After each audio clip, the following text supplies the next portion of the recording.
அடுத்ததா இந்த பரணி தீபத்தோட தத்துவம் என்ன, அது குறித்து பார்க்கலாம். திருவண்ணாமலையில திருக்கார்த்திகை தீப திருநாள் அன்னைக்கு அதிகாலை 4 மணிக்கு அண்ணாமலையார் சன்னதியில பரணி தீபம் ஏற்றப்படும். 5 விளக்குகள் ஏற்றி அதுக்கப்புறம் அதை ஒரே விளக்கா இணைத்து மறுபடியும் 5 விளக்குகளா ஏத்துவாங்க. இறைவனே பஞ்சபூதங்களாக காட்சி அளிக்கிறார் அப்படின்றத உணர்த்துவதற்காகவும் இறைவன் ஒருவனே, அவனே எல்லா உயிர்களுக்குள்ளும் நிறைந்திருக்கிறான், எல்லா உயிர்களும் ஜோதி வடிவான இறைவனுக்குள் அடக்கம் அப்படின்றதா இந்த பரணி தீபத்தோட தத்துவமா சொல்லப்பட்டிருக்கு.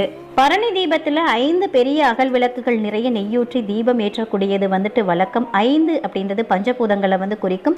பஞ்சபூதங்களுக்கு தலைமையாக விளங்கக்கூடிய அருணாச்சலேஸ்வரரை வழிபாடு செய்வதற்கு தான் இந்த மாதிரி பரணி தீபம் ஏற்றப்படுது. கோவிலை பொறுத்த வரைக்கும் அதிகாலையில் ஏற்றப்படும் தீபம் மிகவும் விசேஷமானது. ஆனால் நாம இந்த பரணி தீபத்தை நம்ம வீட்டில் காலையில் ஏற்றுறதை காட்டிலும் மாலை நேரத்தில் ஏற்றிதான் வழிபாடு செய்ய வேண்டும். அதாவது